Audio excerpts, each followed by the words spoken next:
Hi, എൻ്റെ പേര് മുഹമ്മദ് സിനാൻ. ഇന്ന് നമ്മളൊരു പുതിയ ചാപ്റ്റർ സ്റ്റാർട്ട് ചെയ്യാൻ പോവാണ്.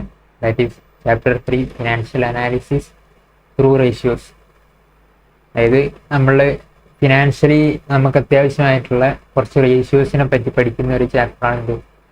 ഫിനാൻഷ്യൽ അനാലിസിസ് ത്രൂ റേഷ്യോസ് എന്ന് പറഞ്ഞ ചാപ്റ്റർ. ഈ ചാപ്റ്റർ പല ആൾക്കാരും സ്കിപ്പ് ചെയ്യുന്ന ചാപ്റ്ററാണ്. ബട്ട് നമുക്ക് ഇത് പഠിക്കാം. കാരണം ഇതിൽ സ്കിപ്പ് ചെയ്യാൻ കാരണം എന്താ വെച്ചാൽ കുറച്ചധികം റേഷ്യോസ് ഉണ്ട്. ബട്ട് ഈ റേഷ്യോസ് ഒക്കെ നമ്മളൊന്ന് അണ്ടർസ്റ്റാൻഡ് ചെയ്ത് പഠിച്ചാൽ കുറച്ച് സിമ്പിളല്ല, നമുക്കൊരു ഇൻട്രസ്റ്റിംഗ് ആയിട്ടുള്ള ഒരു ചാപ്റ്ററായി മാറും. ഇത് പ്യുവർലി ഒരു മാത്തമാറ്റിക്സ് റിലേറ്റഡ് ആയിട്ടുള്ള ഒരു ചാപ്റ്ററായിട്ട് നമുക്ക് വേണേൽ കണക്കാക്കാം. കാരണം റേഷ്യോസ് ആയിട്ട് നമ്മൾ റേഷ്യോസ് റിവേഴ്സ് വർക്കിംഗ് അതുപോലെ തന്നെ അങ്ങനത്തെ കുറച്ച് വർക്കിങ്സ് ആണ് നമ്മൾ ഇതിൽ ചെയ്യുക. കുറച്ച് പ്രോബ്ലംസ്, അതുപോലത്തെ പ്രോബ്ലംസ് ആയിരിക്കും നമുക്ക് ചെയ്യാനുണ്ടാവുക. അപ്പോൾ ഈ റേഷ്യോസ് നമുക്ക് റിയൽ ലൈഫിലും ഉപയോഗപ്പെടുന്ന റേഷ്യോസ് ഇതിലുണ്ട്. PE റേഷ്യോ, അതുപോലെ തന്നെ ഡെപ്റ്റ് ടു ഇക്വിറ്റി റേഷ്യോ, അങ്ങനത്തെ കുറേ റേഷ്യോസ് ഉണ്ട് നമുക്ക് റിയൽ ലൈഫിൽ യൂസ് ചെയ്യാൻ പറ്റുന്ന. അതുപോലെ തന്നെ നമുക്ക് അനാലിസിസ് ചെയ്യാൻ വളരെ ഹെൽപ്പ് ചെയ്യുന്ന റേഷ്യോസ് ഒരുപാടുണ്ട്. അപ്പം നമുക്ക് ഏതായാലും ഈ ചാപ്റ്ററിലേക്ക് കടക്കാം. ഇപ്പം എന്താണ് ഈ chapter? What is ratios? Ratios എന്ന് പറഞ്ഞാൽ വാട്ട് ഈസ് റേഷ്യോ? റേഷ്യോ എന്ന് പറഞ്ഞാൽ എന്താണ്? Ratio is A numerical expression of various items in the financial statements ആണ് ഇത് റേഷ്യോ ആയിട്ട് നമ്മളിവിടെ കണക്കാക്കുക. അതായത് നമ്മൾ പിന്നെ ബാലൻസ് ഷീറ്റിലുള്ള ഡിഫറെൻ്റ് ആയിട്ടുള്ള ഐറ്റംസ് ഉണ്ട്. ഇപ്പോൾ കറണ്ട് അസറ്റ്സ് ഉണ്ട്, ഫിക്സഡ് അസറ്റ്സ് ഉണ്ട്. അതൊക്കെ ആയിട്ടുള്ള ഒരു റിലേഷൻഷിപ്പ്. ജസ്റ്റ് നമുക്കൊരു റേഷ്യോ കിട്ടിക്കഴിഞ്ഞാൽ, ഒരു എലമെൻറ്റും കിട്ടിക്കഴിഞ്ഞാൽ നമ്മൾ അത് ഇക്വേഷൻ തിരിച്ചിട്ടാൽ നമുക്ക് എന്ത് കിട്ടും? മാത്തമാറ്റിക്സിൽ നമ്മൾ പഠിക്കുന്ന കാര്യം തന്നെയാണ്. ഇപ്പോൾ ഞാനിതാ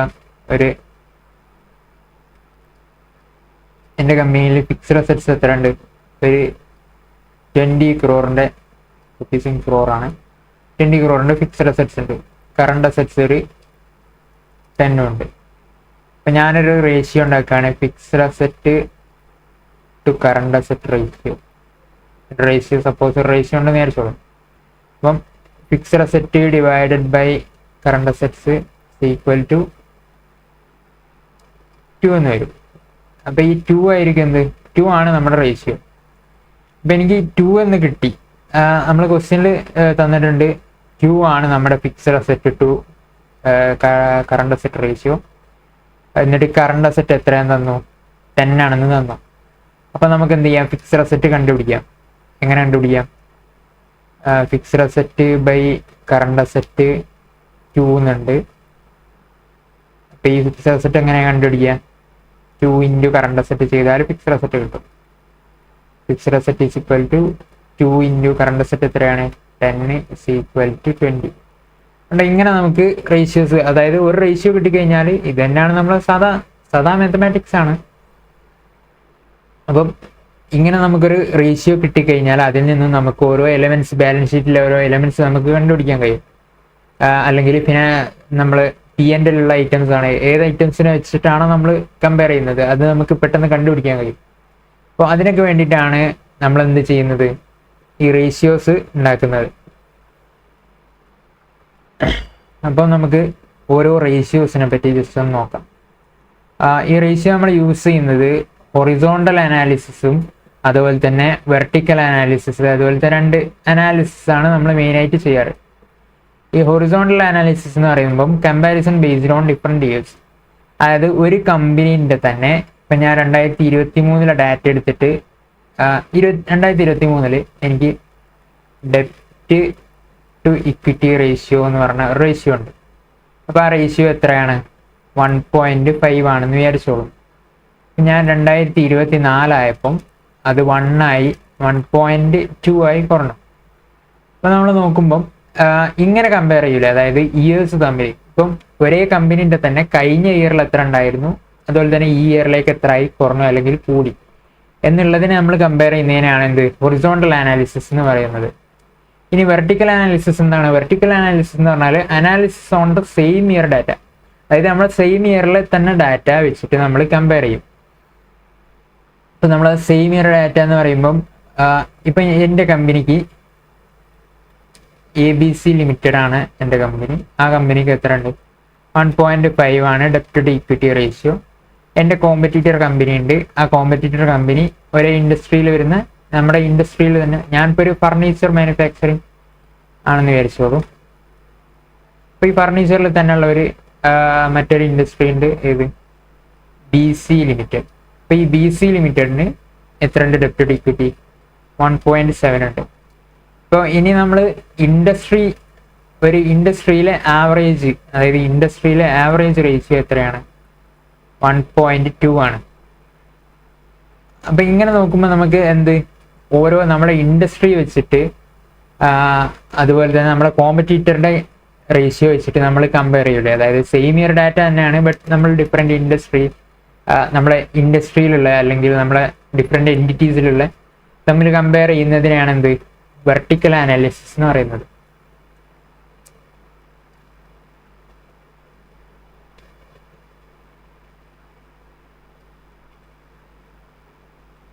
ഇനി നമുക്ക് റേഷ്യോസ് നോക്കാം. റേഷ്യോസ് ആദ്യം തന്നെ നമുക്ക് ലിക്വിഡിറ്റി റേഷ്യോസ് നോക്കാം. ലിക്വിഡിറ്റി റേഷ്യോസ് എന്ന് പറഞ്ഞാൽ ഷോർട്ട് ടേം സോൾവൻസിയെ നമ്മൾ ഡിനോട്ട് ചെയ്യുന്ന റേഷ്യോസ് ആണിത്. ഈ ലിക്വിഡിറ്റി ഷോർട്ട് ടേം സോൾവൻസി എന്നൊക്കെ പറഞ്ഞാൽ നമ്മളെ കയ്യിലുള്ള ഒരു ക്യാഷിൻ്റെ, അതായത് നമുക്ക് എത്രയും പെട്ടെന്ന് ക്യാഷാക്കി മാറ്റാനുള്ള ഒരു കപ്പാസിറ്റിനാണ് ലിക്വിഡിറ്റി എന്ന് പറയുന്നത്. അപ്പോൾ നമ്മൾ കറണ്ട് അസറ്റ്സിൻ്റെ പ്രസൻസിനെയാണ് പറയുന്നത് ലിക്വിഡിറ്റി എന്നുള്ളതിനെ കൊണ്ട് ഏതാണ് ഉദ്ദേശിക്കുന്നത്. കാരണം ഈ കറണ്ട് അസറ്റ്സ് നമുക്ക് പെട്ടെന്ന് ലിക്വിഡ് മണിയായിട്ട് മാറ്റി പെട്ടെന്ന് നമുക്ക് എന്തെങ്കിലും അത്യാവശ്യം വന്നാൽ നമുക്ക് ക്യാഷ് ആയിട്ട് കൊടുക്കാനും അതുപോലെ തന്നെ അങ്ങനത്തെ എന്തെങ്കിലും അർജൻറ്റ് നീഡ്സിനൊക്കെ നമുക്ക് യൂസ് ചെയ്യാൻ പറ്റുന്നതാണ് ക്യാഷ്. അതുപോലെ തന്നെ നമ്മളെ ട്രേഡ് റിസീവബിൾസ്, അതായത് ഡെപ്റ്റേഴ്സ്, അതൊക്കെ നമുക്ക് പെട്ടെന്ന് കിട്ടുന്നതാണ്. അങ്ങനത്തെ കറണ്ട് അസറ്റ്സുമായി ബന്ധപ്പെട്ടുള്ള റേഷ്യോസ് ആണ് ഇവിടെ ലിക്വിഡിറ്റി റേഷ്യോസ് എന്നുള്ളതിനെ കൊണ്ട് ഉദ്ദേശിക്കുന്നത്. നിങ്ങൾക്ക് നോക്കിയാലും മനസ്സിലാവും. ഇത് ലിക്വിഡ് ആയിട്ടുള്ള ഫണ്ട്സ് എന്താണ്? നമ്മുടെ കറണ്ട് അസറ്റ്സ് ആണ് ലിക്വിഡ് ആയിട്ടുള്ള ഫണ്ട്സ്. അതിൽ തന്നെ ക്യാഷ് ആണ് ഏറ്റവും കൂടുതൽ ലിക്വിഡ് ആയിട്ടുള്ളത്. അതായത് നമുക്ക് ക്യാഷ് നേരെ ഒരാൾ എന്തെങ്കിലും ആവശ്യമായിട്ട് വന്നാൽ, അല്ലെങ്കിൽ നമ്മുടെ കമ്പനി എന്തെങ്കിലും ക്രൈസിസിലാണെങ്കിൽ പെട്ടെന്ന് നമുക്ക് ക്യാഷ് നമുക്ക് അപ്പം തന്നെ ട്രാൻസ്ഫർ ചെയ്ത് കൊടുക്കാം. ബാക്കിയുള്ളത് കുറച്ചുകൂടി ഡെപ്റ്റേഴ്സ് ആണെങ്കിൽ കുറച്ചുകൂടി ടൈം എടുക്കും. നമുക്ക് ക്യാഷ് അവർ തന്നിട്ട് വേണം നമുക്ക് എന്ത് ചെയ്യാൻ, ആ ക്യാഷ് കൊടുക്കാനോ അങ്ങനെ ചെയ്യാൻ, അല്ലെങ്കിൽ നമ്മൾ പ്ലെഡ്ജ് ചെയ്ത് കൊടുക്കാനൊക്കെ ഉള്ള ഓപ്ഷൻസ് ഉണ്ട്. അപ്പം ഈ ലിക്വിഡിറ്റി റേഷ്യോസ് എന്നുള്ളതിനെ കൊണ്ട് ഉദ്ദേശിക്കുന്നത് കറണ്ട് അസറ്റ്സുമായിട്ട് ബന്ധപ്പെട്ടുള്ള റേഷ്യോസ്. അപ്പം ഇതിൽ നിങ്ങൾ നോക്കുമ്പോൾ എന്തായാലും കറണ്ട് അസറ്റ്സ്, അതുപോലെ തന്നെ ക്യാഷ്, അങ്ങനത്തെ ഐറ്റംസ് ഒക്കെ നിങ്ങൾക്ക് കാണും. അപ്പം നമുക്ക് നോക്കാം ഓരോ റേഷ്യോസ് വെച്ചിട്ട്. ആദ്യത്തെ റേഷ്യോ എന്താണ്? Current ratio. കറണ്ട് റേഷ്യോ എന്ന് പറയുമ്പം എന്താണ് കറണ്ട് റേഷ്യോ? അതായത് current assets divided by current liabilities ആണെന്ത് current ratio. Short term securities അപ്പം current assets divide by current liabilities ആണെന്ത് കറണ്ട് റേഷ്യോ എന്നുള്ളതിനെ കൊണ്ട് ഉദ്ദേശിക്കുന്നത്. അതായത് നമ്മുടെ കയ്യിൽ എത്ര കറണ്ടായിട്ട് നമ്മുടെ കയ്യിൽ എത്ര അസറ്റ്സ് ഉണ്ട്, അത് ഡിവൈഡ് ബൈ കറണ്ടായിട്ട് നമുക്ക് എത്ര ലയബിലിറ്റീസ് കൊടുക്കാനുണ്ട്. അതായത് നമ്മുടെ ലയബിലിറ്റീസിനേക്കാളും എത്ര നമ്മുടെ കയ്യിൽ അസറ്റ്സ് ഉണ്ട് കറണ്ടായിട്ടുള്ള, അതിനെയാണ് കറണ്ട് റേഷ്യോ എന്നുള്ളതിനെ കൊണ്ട് ഉദ്ദേശിക്കുന്നത്. ഇപ്പം നിങ്ങളെ കയ്യിൽ കറണ്ട് ലയബിലിറ്റീസ് നിങ്ങൾക്ക് ഒരു 100 ഉണ്ട്, അതുപോലെ തന്നെ കറണ്ട് അസറ്റ്സ് ഒരു 200 ഉണ്ട്. അപ്പം അങ്ങനെയാണെങ്കിൽ 2 ആണ് നിങ്ങളുടെ വരിക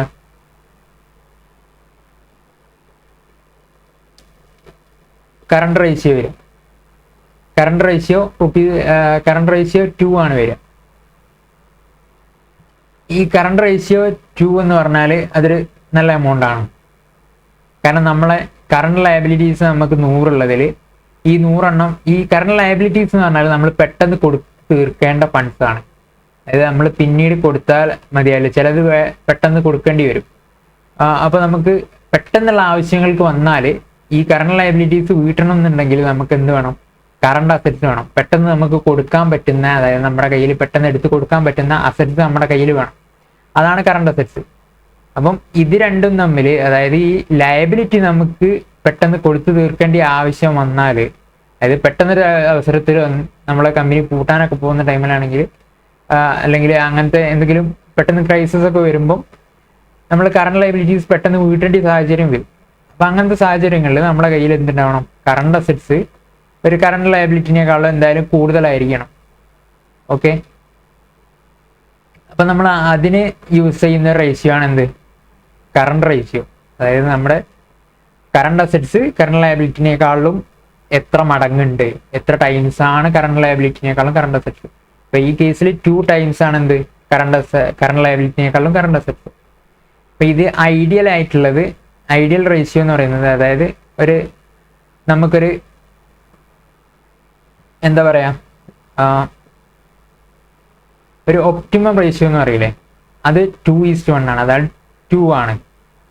2 വരികയാണെങ്കിൽ 2:1 എന്ന് പറഞ്ഞാൽ 2 തന്നെയാണ്. അതായത് 2/1 ആണ് എന്ത്, ഈസ്റ്റ് എന്നുള്ളതിനെ കൊണ്ട് ഉദ്ദേശിക്കുന്നത് ഡിവൈഡ് ബൈ ആണ്. അതായത് 2/1 ആണ് എന്ത്, 2:1 എന്നുള്ളതിനെ കൊണ്ട് ഉദ്ദേശിക്കുന്നത്. അപ്പം ഡിവൈഡ് ബൈ 1 നമ്മൾ കൊടുക്കണം എന്നില്ല, അതിനെ കൊണ്ട് ഇവിടെ 2 തന്നെയാണ്. അല്ല നിങ്ങൾ 2:1 കൊടുക്കണം എന്നുണ്ടെങ്കിൽ 2:1 കൊടുക്കുക. റേഷ്യോ ആയിട്ടാണ് ചോദിക്കുന്നതെന്നുണ്ടെങ്കിൽ എന്ത് ചെയ്യാം, 2:1 ഇങ്ങനെ കൊടുക്കാം, അല്ലെങ്കിൽ 2 ആയിട്ടും കൊടുക്കാം. അപ്പം ideal ratio 2:1. High ratio indicate the existence of ideal current assets. അതായത് നിങ്ങളിപ്പം ഇപ്പം കറണ്ട് അസറ്റ്സ് കുറച്ചുകൂടി കൂടി ഒരു 400 ഒക്കെ ഉണ്ട് എന്ന് വിചാരിച്ചോളൂ. അപ്പൊ ഇത്രയും 400 കറണ്ട് അസറ്റ്സ് നമ്മളൊരു 100 ലയബിലിറ്റി ഉള്ളതിന് 400 കറണ്ട് അസറ്റ്സിന്റെ ആവശ്യം നമുക്കില്ല. ഇത്രയും കറണ്ട് അസറ്റ്സ് നമുക്ക് ആവശ്യമില്ല. ഈ കറണ്ട് അസറ്റ്സ് ബാക്കിയുള്ള ഒരു 200ഓളം കറണ്ട് അസറ്റ്സ് നമുക്ക് എക്സ്ട്രാ ആണുള്ളത്.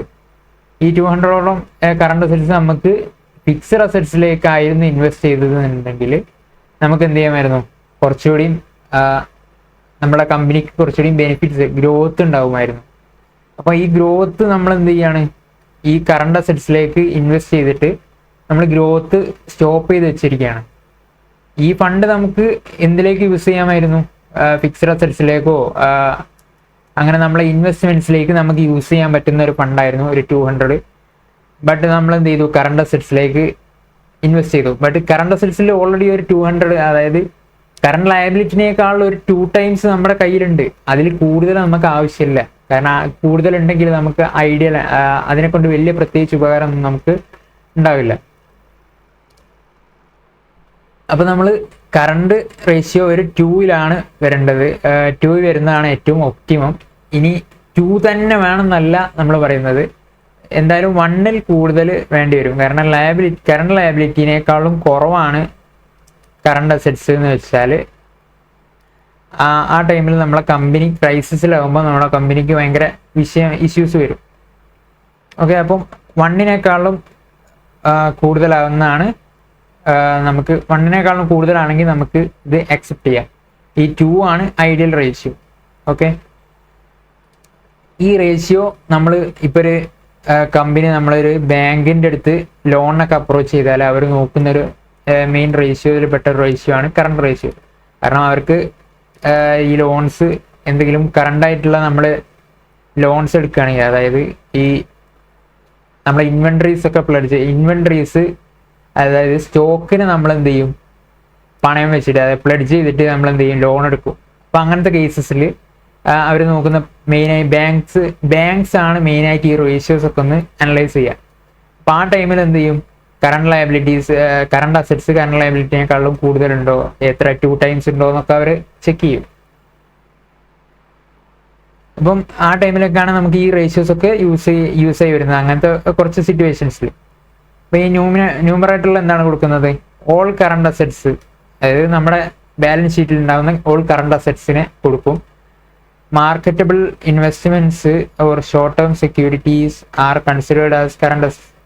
ഇത് നമ്മൾ ഷോർട്ട് ടേം സെക്യൂരിറ്റീസ് കറണ്ടിലാണ് നമ്മൾ കൊടുക്കാറ്. അപ്പോൾ അതിൻ്റെ പ്രത്യേകിച്ച് നമ്മളിങ്ങനെ എടുത്തു പറയേണ്ട ആവശ്യമില്ല. എന്നാലും നമ്മൾ എടുത്തു പറയുന്നു, മാർക്കറ്റബിൾ ഇൻവെസ്റ്റ്മെന്റ്സ് ഒരു short time securities are considered as current asset. Marketable, അതായത് ഷോർട്ട് ടൈമിലേക്ക് നമ്മൾ ഇൻവെസ്റ്റ് ചെയ്ത ഷെയർസ്, അതുപോലെ തന്നെ ഡിബെഞ്ചേഴ്സ്, ബോൺസ്, അങ്ങനത്തെ ഐറ്റംസ് ഒക്കെ ഉണ്ടല്ലോ, സെക്യൂരിറ്റീസ്, അതിന് നമ്മൾ എന്ത് ചെയ്യാം, ഈ അതിന് നമ്മൾ കറണ്ട് അസറ്റ്സിന്റെ കൂട്ടത്തിലാണ് വരിക. അതായത് ബാലൻസ് ഷീറ്റിൽ ഓൾറെഡി ഉണ്ടാവും. അത് ഇല്ലാത്ത കേസാണെങ്കിൽ നിങ്ങൾ അത് എന്താക്കി എടുക്കുക, അതിനെ കറണ്ട് അസറ്റ്സ് ആക്കി എടുക്കുക എന്നാണ് പറയുന്നത്. അപ്പം ഡിനോമിനേറ്ററിൽ എന്താണ് വരിക? ഓൾ കറണ്ട് ലയബിലിറ്റീസ്, ബാലൻസ് ഷീറ്റിൽ ഉണ്ടാകുന്ന ഓൾ കറണ്ട് ലയബിലിറ്റീസ്. ഇതിൽ ട്രേഡ് പേയബിൾസ് ഉണ്ടാകും, അതുപോലെ തന്നെ ഇനി ഷോർട്ട് ടേം ലോൺസ് ഉണ്ടെങ്കിൽ അതുണ്ടാവും, അതുപോലെ എന്തെങ്കിലും ഡ്യൂട്ടീസ് പേയബിൾ ഉണ്ടെങ്കിൽ അതുണ്ടാവും. അങ്ങനത്തെ എന്തെങ്കിലും ലയബിലിറ്റീസ് എല്ലാം കറണ്ട് ആയിട്ടുള്ള നമ്മൾ പേ ചെയ്യേണ്ട ലയബിലിറ്റീസ് ഒക്കെ ഡിനോമിനേറ്ററിൽ വരും. ഓക്കെ, അപ്പം ഇതാണ് കറണ്ട് റേഷ്യോ. ഇനി നെക്സ്റ്റ് റേഷ്യോ ഏതാണ്? നെക്സ്റ്റ് റേഷ്യോ എന്ന് പറഞ്ഞാൽ ക്വിക്ക് റേഷ്യോ ആണ്. ക്വിക്ക് റേഷ്യോ എന്ന് പറഞ്ഞാൽ നമ്മൾ കറണ്ട് അസറ്റ്സ് നിന്ന് എന്ത് മൈനസ് ചെയ്യുക? പ്രീപെയ്ഡ് എക്സ്പെൻസും അതുപോലെ തന്നെ ഇൻവെൻട്രീസും മൈനസ് ചെയ്താലാണ് ക്വിക്ക് അസറ്റ്സ് കിട്ടുക. ക്വിക്ക് അസറ്റ്സ് എന്ന് പറഞ്ഞാൽ നമുക്ക് പെട്ടെന്ന് തന്നെ എന്താക്കി മാറ്റാം? ക്യാഷ് ആക്കി കൺവേർട്ട് ചെയ്യാൻ പറ്റുന്ന അസറ്റ്സ്. അതിനെയാണ് എന്ത്? ക്വിക്ക് അസറ്റ്സ് എന്ന് പറയുന്നത്. അതായത് ഇതിൽ നമ്മൾ മൈനസ് ചെയ്യുന്ന കറണ്ട് അസറ്റ്സ് നിന്ന് മൈനസ് ചെയ്യുന്ന രണ്ട് സാധനങ്ങൾ നോക്കിയാൽ മതി. ഇത് പ്രീപെയ്ഡ് എക്സ്പെൻസ് ആണോ ഒന്ന്. ഈ പ്രീപെയ്ഡ് എക്സ്പെൻസ് നമ്മൾ മൈനസ് ചെയ്യാൻ കാരണം എന്താണെന്ന് വെച്ചാൽ, ഇത് നമ്മൾ പ്രീപെയ്ഡ് എക്സ്പെൻസ് നമ്മൾ ബാലൻസ് ഷീറ്റ് കാണിക്കുന്നത് എന്തിനാണ്? അത് നമ്മളൊരു എക്സ്പെൻസ് എക്സ്ട്രാ പേ ചെയ്തു. അതായത് ഇപ്പം നമ്മൾ റെൻറ്റ് 20,000 ആണ് നമുക്ക് പേ ചെയ്യേണ്ടത്. ബട്ട് നമ്മൾ എന്ത് ചെയ്തു? റെൻറ്റ് പെയ്ഡ് ഒരു 30,000 പേ ചെയ്തു. ഇതിൽ 10,000 നെക്സ്റ്റ് ഇയറിൻ്റെതാണ്. അപ്പോൾ ഈ നെക്സ്റ്റ് ഇയറിനെ നമ്മൾ എന്ത് ചെയ്യും? ഇപ്രാവശ്യം ബാലൻസ് ഷീറ്റിലേക്ക് കൊടുക്കും. ബാലൻസ് ഷീറ്റിൽ അസറ്റായിട്ട് നമ്മൾ കാണിക്കും. അപ്പോൾ ഈ ബാലൻസ് ഷീറ്റ് നമ്മൾ അസറ്റാക്കി കാണിക്കുന്ന ഈ റെൻറ്റ് പെയ്ഡ് ഇൻ അഡ്വാൻസ് അല്ലെങ്കിൽ പ്രീപെയ്ഡ് റെൻറ്റ് എന്നൊക്കെ പറഞ്ഞ് നമ്മൾ എന്ത് ചെയ്യും? അസറ്റ് സൈഡിൽ കാണിക്കും. ബട്ട് ഇത് നമുക്ക് ക്യാഷ് ആക്കി പിന്നെ കൺവേർട്ട് ചെയ്യാൻ കഴിയുന്നൊരു ഐറ്റം അല്ല. കാരണം അത് നമ്മൾ ഓൾറെഡി എന്ത് ചെയ്തതാണ്? ക്യാഷ് ആയിട്ട് എക്സ്പെൻസ് കൊടുത്ത ഒരു ഐറ്റത്തിന്, അതായത് നെക്സ്റ്റ് ഇയറിൽ നമുക്ക് ആ എക്സ്പെൻസ് വരില്ല. അതിനെ കൊണ്ടാണ് എന്ത് ആ സെറ്റായിട്ട് കൺവേർട്ട് ചെയ്തത്. അതിന് നെക്സ്റ്റ് ഇയർ ആകുമ്പോൾ നമ്മൾ എന്ത് ചെയ്യും? എക്സ്പെൻസ് ആക്കിയിട്ട് കൺവേർട്ട് ചെയ്യും. അതായത് റെൻറ്റ് ടു പ്രീപെയ്ഡ് റെൻറ്റ് എന്ന് പറഞ്ഞാൽ നമ്മൾ എന്ത് ചെയ്യും? എൻട്രി മാറ്റിയിടും. അപ്പോൾ നമ്മൾ അതൊരു ശരിക്കും പറഞ്ഞാൽ ഒരു അസറ്റാക്കി നമുക്ക് കാണിക്കാൻ പറ്റില്ല. അതായത് ക്യാഷ് നമുക്ക് ഇനി ഫ്യൂച്ചറിൽ കിട്ടാൻ പോകുന്നതല്ല. അതായത് നമുക്ക് ഫ്യൂച്ചറിൽ വരാൻ പോകുന്ന ഒരു എക്സ്പെൻസിനെ നമ്മൾ ഇപ്പോഴേ പേ ചെയ്ത് വെച്ചു. അതിൻ്റെ ഒരു ലെഡ്ജറാണ് എന്ത്? പ്രീപെയ്ഡ് എക്സ്പെൻസ് എന്ന് പറയുന്നത്. അപ്പോൾ അതിനെ കൊണ്ട് അത് നമ്മൾ ഒഴിവാക്കി. അതുപോലെ തന്നെ ഇൻവെൻട്രീസും നമ്മൾ ഒഴിവാക്കിയിട്ടുണ്ട്. ഈ ഇൻവെൻട്രീസ് എന്തിനാണ് നമ്മൾ ഒഴിവാക്കുന്നത്? ഇൻവെൻട്രീസ് എന്ന് പറഞ്ഞാൽ അത് നമ്മൾ സെയിലൊക്കെ നടന്ന് അത് സെയിൽ നടന്നു കഴിഞ്ഞാൽ അത് നമ്മൾ ഡെപ്റ്റേഴ്സ് അധികം ഡെപ്റ്റേഴ്സ് ഉണ്ടാവും. അതായത് അപ്പം അറ്റിനായിരിക്കും നമ്മളോട് ആൾക്കാർ സെയിൽ ചെയ്യുമ്പോൾ ആൾക്കാർ വാങ്ങിക്കൊണ്ട് പോവുക. അപ്പം അത് പിന്നെ കിട്ടണം. ആദ്യം നമ്മൾ സെയിൽ നടക്കണം, എന്നിട്ട് ആ ഡെപ്റ്റേഴ്സിൻ്റെ കയ്യിൽ നിന്ന് നമ്മൾ ക്യാഷ് കളക്ട് ചെയ്യണം. അപ്പോൾ കുറച്ച് പ്രൊസീജിയർ ഉണ്ട്, കുറച്ച് ടൈം എടുക്കും ഇതിന്. അപ്പോൾ നമ്മൾ ക്വിക്കായിട്ട് വേണ്ട അസറ്റ്സ് ആണെങ്കിൽ എന്ത് പറ്റൂല? പ്രീപെയ്ഡ് എക്സ്പെൻസ് ഇൻവെൻട്രീസും പറ്റൂല. എന്നിട്ട് എന്താണ് നോമിനേറ്റർ? അപ്പം current asset minus prepaid expense and inventories. Denominator എന്താണ്? കറണ്ട് ലയബിലിറ്റീസ് തന്നെയാണ്. ഇത് ചെയ്താൽ നമുക്ക് എന്ത് കിട്ടും? ക്വിക്ക് റേഷ്യോ കിട്ടും. ക്വിക്ക് റേഷ്യോ 1:1 ആണ് ഐഡിയൽ. അതായത് 1:1 ഉണ്ടെങ്കിൽ ഓക്കെ ആണ്. അതായത് പ്രീപെയ്ഡ് എക്സ്പെൻസും ഇൻവെൻട്രീസും കഴിച്ചിട്ട് നമ്മുടെ കയ്യിലുള്ള കറണ്ട് അസറ്റ്സ് ഒരു 100 ഉണ്ട്, അതുപോലെ തന്നെ എക്സ്പെൻസ് 100 ഉണ്ട്, 1 ഉണ്ട് നമ്മുടെ റേഷ്യോ. അപ്പം ഇതൊരു ഐഡിയൽ റേഷ്യോ ആണ്, അതായത് നല്ല റേഷ്യോ ആണ്. ഓക്കെ, ഇപ്പം നിങ്ങൾ എക്സാമിന് നിങ്ങളോട് ഇത് ഐഡിയലി എത്രയാണ് അങ്ങനൊന്നും അധികം അങ്ങനെ ചോദിക്കാറില്ല.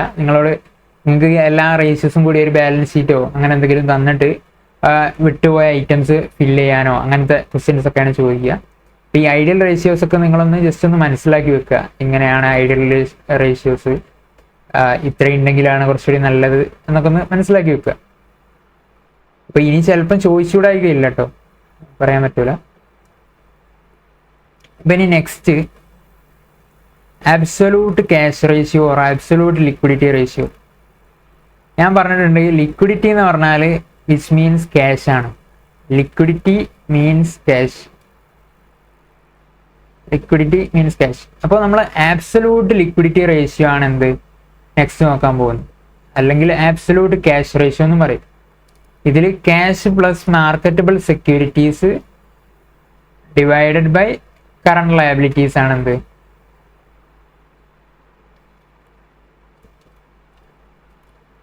കാശ് plus marketable securities divided by current liabilities. ഇതിനെയാണ് എന്ത് പറയുന്നത്, absolute cash ratio or liquidity ratio എന്ന് പറയുന്നത്. അപ്പോൾ നമ്മളെ കയ്യിൽ ആബ്സല്യൂട്ട് ആയിട്ട് എത്ര ക്യാഷ് ഉണ്ട് divided by current liabilities. Current liabilities നമുക്ക് പെട്ടെന്ന് പേ ചെയ്യാൻ എത്ര നമ്മുടെ കയ്യിൽ ക്യാഷ് ഉണ്ട് എന്നുള്ളതാണ് എന്ത് ആബ്സല്യൂട്ട് ക്യാഷ് റേഷ്യോ എന്നുള്ള ഞങ്ങൾ ഉദ്ദേശിക്കുന്നത്.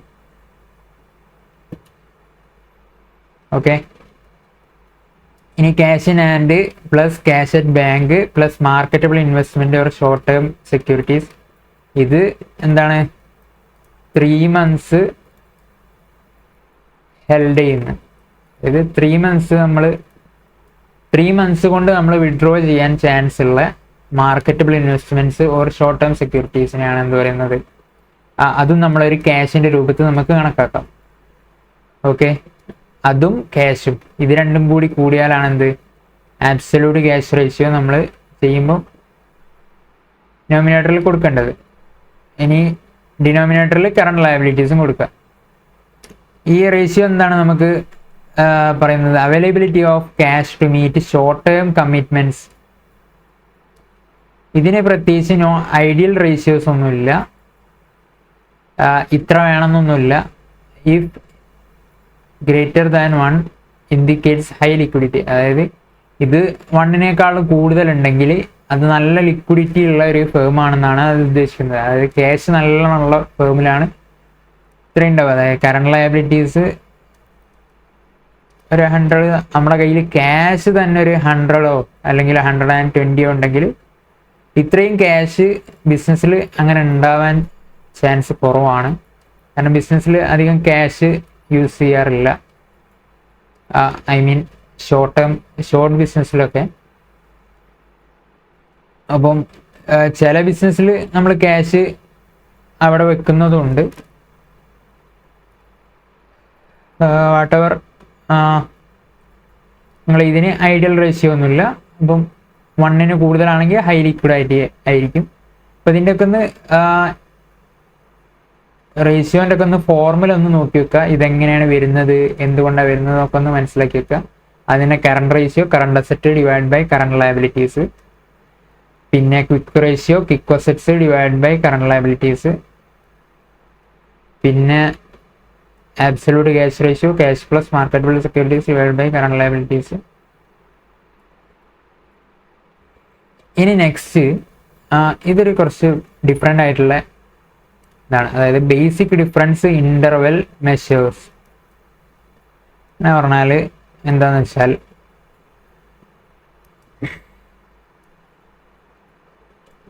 ഇപ്പം ക്വിക്ക് ഇതെന്തിനാന്ന് വെച്ചാൽ നമ്മൾ ക്വിക്കായിട്ടുള്ള അസറ്റ്സ് നമ്മളുടെ ക്യാഷ് എക്സ്പെൻസിനെ എത്രത്തോളം മീറ്റ് ചെയ്യുന്നു എന്നുള്ളത് അറിയാനാണ്.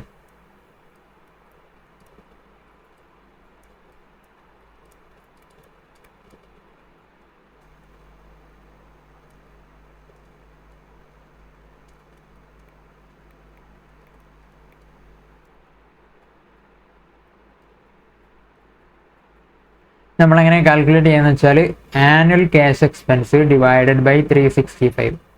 അപ്പം ഇങ്ങനെ ചെയ്താൽ എന്ത് കിട്ടും, ആനുവലി ഉള്ള ക്യാഷ് എക്സ്പെൻസ് ആനുവലി എത്ര ദിവസം ഉണ്ട്, 365 ഡേയ്സ് ഉണ്ട്.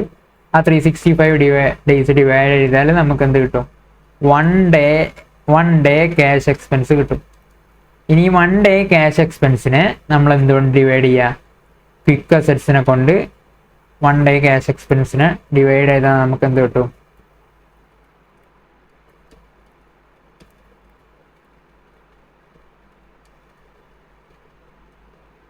ബേസിക് ഡിഫറൻസ് ഇന്റർവൽ മെഷേഴ്സ് കിട്ടും. ഓക്കെ, ഓക്കെ, ഇത് എന്താണ് ഉദ്ദേശിക്കുന്നത്? Ability to meet regular cash expense, regular ആയിട്ടുള്ള ക്യാഷ് എക്സ്പെൻസ് മീറ്റ് ചെയ്യാൻ. അപ്പോൾ ഈ ക്യാഷ് എക്സ്പെൻസ് നമുക്ക് എങ്ങനെ കണ്ടുപിടിക്കാം? Cash expense is equal to total expense minus depreciation and write offs. അതായത് ഈ ഡിപ്രിസിയേഷൻ എന്ന് പറഞ്ഞാൽ ഒരു ക്യാഷ് എക്സ്പെൻസ് അല്ല. നമ്മൾ മെഷീനറി വാങ്ങിയിട്ട് ആ മെഷീനറിൻ്റെ വാല്യൂ ഡിപ്രിസിയേറ്റ് ചെയ്ത് പോകുന്നതാണ് ഡിപ്രിസിയേഷൻ. ആൻഡ് റൈറ്റ് ഓഫ്സ് എന്ന് പറഞ്ഞാൽ നമ്മളിപ്പം എന്താണ് ചെയ്യുന്നത്? ഞാൻ നേരത്തെ കേസ് പറഞ്ഞു, നമ്മൾ പ്രീപെയ്ഡ് ആയിട്ടുള്ള റെന്റ് ഉണ്ടായിരുന്നു കഴിഞ്ഞ പ്രാവശ്യം. അപ്പോൾ അത് ബാലൻസ് ഷീറ്റിൽ ഇപ്രാവശ്യം കഴിഞ്ഞ പ്രാവശ്യം നമ്മൾ പേ ചെയ്ത പ്രീപെയ്ഡ് റെന്റ് ഉണ്ടാവും, പ്രീപെയ്ഡ് റെന്റ്. അപ്പോൾ ആ റെന്റ് നമ്മൾ ഇപ്രാവശ്യം റെന്റ് എക്സ്പെൻസ് ആയിട്ട് കാണിക്കൽ എങ്ങനെയാണ്? Rent account debit to prepaid rent എന്ന് പറഞ്ഞിട്ടാണ് കാണിക്കുക. 10,000. ഇതിന് നമ്മൾ പേയ്മെന്റ് ഓൾറെഡി കൊടുത്തതാണ് കഴിഞ്ഞ ഇയറിൽ നമ്മൾ ഓൾറെഡി പേയ്മെന്റ് കൊടുത്തതാണ്. ബട്ട് ഇപ്രാവശ്യം നമ്മൾ എന്ത് ചെയ്യുന്നു? എക്സ്പെൻസ് ആയിട്ട് ഇപ്രാവശ്യത്തെ എക്സ്പെൻസ് ആണ്, അപ്പോൾ ഇപ്രാവശ്യമാണ് നമ്മൾ കാണിക്കുന്നത് എന്നുള്ളൂ. എന്നിട്ട് പ്രീപെയ്ഡ് റെന്റ് എന്ന് പറഞ്ഞാൽ അത് നമ്മൾ ഓൾറെഡി പേ ചെയ്ത് വെച്ച റെന്റ്. അപ്പോൾ ഇത് നമ്മുടെ ഒരു അസറ്റ് ആയിരുന്നു, അതിനെ നമ്മൾ ക്യാൻസൽ ചെയ്തു. ക്രെഡിറ്റ് ചെയ്തപ്പം അസറ്റ് ക്യാൻസൽ ആയിപ്പോയി. പിന്നെ റെന്റിനെ നമ്മൾ എക്സ്പെൻസ് ആയിട്ടും കാണിച്ചു. ഇവിടെ നമ്മൾ ക്യാഷ് കൊടുത്തിരുന്നെങ്കിൽ നമുക്ക് ക്യാഷ് എക്സ്പെൻസ് ആവുമായിരുന്നു. ബട്ട് നമ്മൾ ഓൾറെഡി കഴിഞ്ഞ ഇയറിൽ കൊടുത്താണ്, അപ്പോൾ നമുക്ക് ഈ ഇയറിൽ അതൊരു ക്യാഷ് എക്സ്പെൻസ് അല്ല. അപ്പോൾ ഇനി നമുക്ക് capital structure ratios, indicators of financial techniques and long term solvency. ഇനി ലോങ് ടേം സോൾവൻസിൻ്റെ കാര്യങ്ങൾ നോക്കാം. അതായത് ലോങ് ടേം ആയിട്ട് നമ്മുടെ കയ്യിൽ എത്രക്ക് സോൾവൻസി ഉണ്ട് എന്നുള്ളത്, ലോങ് ടേം ഫണ്ട്സിൻ്റെ നമ്മുടെ കപ്പാസിറ്റി എങ്ങനെ ഉണ്ട് എന്നുള്ളതൊക്കെ അറിയാൻ വേണ്ടിയിട്ടുള്ള റേഷ്യോസ് ആണ് capital structure ratios, indicator of long term solvency. Capital structure ratios അതായത് ഡെപ്റ്റ്, ഇക്വിറ്റി, അതുപോലത്തെ കുറച്ച് ഐറ്റംസിനാണ് നമ്മൾ ക്യാപിറ്റൽ സ്ട്രക്ചർ എന്ന് പറയുന്നത്. എന്താണ്? ഇക്വിറ്റി, അതുപോലെ തന്നെ റിസോഴ്സ് സർപ്ലസ്, പ്രിഫറൻസ് ഷെയർ, ഡെപ്റ്റ്, ഡിബെഞ്ചേഴ്സ്, അതൊക്കെയാണ് എന്ത്? ക്യാപിറ്റൽ. അതായത് നമ്മൾ ലോങ് ടേം ആയിട്ട് നമ്മൾ പ്രൊക്യൂർ ചെയ്തിട്ടുള്ള ഫണ്ട്സിനെയാണ് എന്ത് പറയുന്നത്? ക്യാപിറ്റൽ സ്ട്രക്ചർ എന്ന് പറയുന്നത്. എത്രയാണ് അതിൻ്റെ സ്ട്രക്ചർ എങ്ങനെയാണെന്നുള്ളതാണ് എന്ത്? ക്യാപിറ്റൽ സ്ട്രക്ചറിലൂടെ ഉദ്ദേശിക്കുന്നത്. ഇനി നമുക്ക് ഓരോ ടേംസ് നോക്കാം. ജസ്റ്റ് ആദ്യം തന്നെ ഡെപ്റ്റ് എന്താണ് നിങ്ങൾക്ക് അറിയാവുന്ന കാര്യം തന്നെയാണ്. Borrowed funds or loan funds.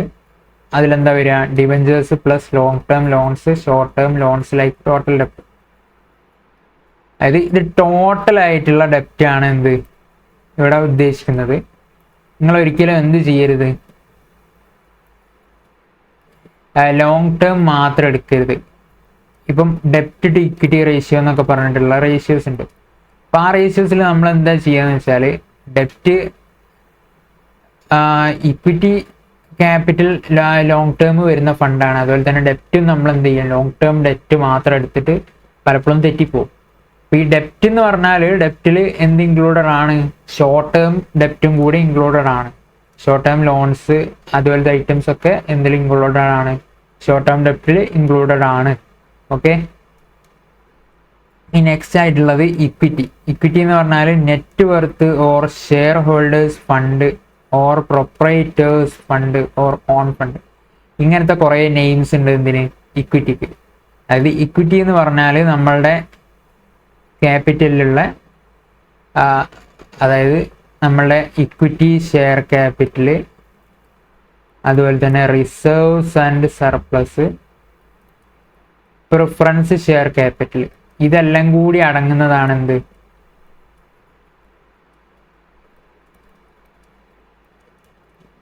ഇതെല്ലാം കൂടി അടങ്ങുന്നതാണ് എന്ത്? ഇക്വിറ്റി എന്ന് പറയുന്നത്. അതായത് ഷെയർ ഹോൾഡേഴ്സിന്റെ ഫണ്ടിനെയാണ് എന്ത് പറയുന്നത്? ഇക്വിറ്റി എന്നുള്ളതിനെ കൊണ്ട് ഉദ്ദേശിക്കുന്നത്. Equity, share and other shares, which means preference ഷെയറും ഇക്വിറ്റി ഷെയറും. Reserves and surplus less miscellaneous expense as per balance sheet and accumulated losses, expense not written off. അതായത് നമ്മളെ ഇക്വിറ്റി അതുപോലെ തന്നെ റിസർവ് സർപ്ലസ് പ്രിഫറൻസ് ഷെയർ ഒക്കെ എടുത്തു. അതിൽ നിന്നും ഒന്നെങ്കിൽ മിസ്ലേനിയസ് എക്സ്പെൻസ് അസറ്റായിട്ട് നമ്മൾ എന്തിൽ കാണിച്ചിട്ടുണ്ടെങ്കിൽ, ബാലൻസ് ഷീറ്റിൽ കാണിച്ചിട്ടുണ്ടെങ്കിൽ, ഈ മിസ്ലേനിയസ് എക്സ്പെൻസ് അസറ്റായിട്ട് കാണിക്കുക എന്ന് പറഞ്ഞാൽ അപ്പോൾ നമ്മൾ എന്താണ്, പ്രീപെയ്ഡ് ആയിട്ടുള്ള എക്സ്പെൻസസിനെയാണ് ഉദ്ദേശിക്കുന്നത്.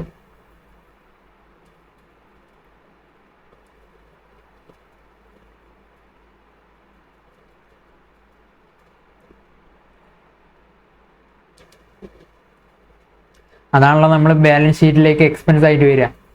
എക്സ്പെൻസ് ബാലൻസ് ഷീറ്റ് വരിക എന്ന് പറഞ്ഞാൽ അതായത് നമ്മൾ ഓൾറെഡി അത് നമ്മൾ പേ ചെയ്ത് വെച്ചതാണ്, പ്രീപെയ്ഡ് എക്സ്പെൻസസ് ആയിരിക്കും അധികവും. അപ്പം മിസ്ലേനിയസ് എക്സ്പെൻസ് ബാലൻസ് ഷീറ്റിലുള്ളത്, ബാലൻസ് ഷീറ്റിൽ മിസ്ലേനിയസ് എക്സ്പെൻസ് എന്ന് പറഞ്ഞിട്ടുണ്ടെങ്കിൽ അതിനെയും അതുപോലെ തന്നെ അക്യുമുലേറ്റഡ് ലോസസ്. ഇപ്പം നമുക്ക് ലോസ് ആണ്, ഈ റിസർവ്സ് ആൻഡ് സർപ്ലസിന് പകരം ലോസ് ആണെന്നുണ്ടെങ്കിൽ, ഇപ്പോൾ ഒരു ലോസ് 200 lakh ആണെങ്കിൽ നമ്മൾ എന്ത് ചെയ്യണം, ഇപ്പം നമ്മൾ ടോട്ടൽ ഇതെടുക്കുമ്പോൾ എങ്ങനെയാണ്, ഇക്വിറ്റി ഷെയർ ക്യാപിറ്റൽ 100, അതുപോലെ തന്നെ റിസർവ്സ് ആൻഡ് സർപ്ലസിൽ ലോസ് -200, അതുപോലെ പ്രിഫറൻസ് ഷെയർ ക്യാപിറ്റൽ 50. അപ്പോൾ ഷെയർ ഹോൾഡേഴ്സ് ഫണ്ട് നോക്കുമ്പോൾ -50 ആണ് എന്ത്,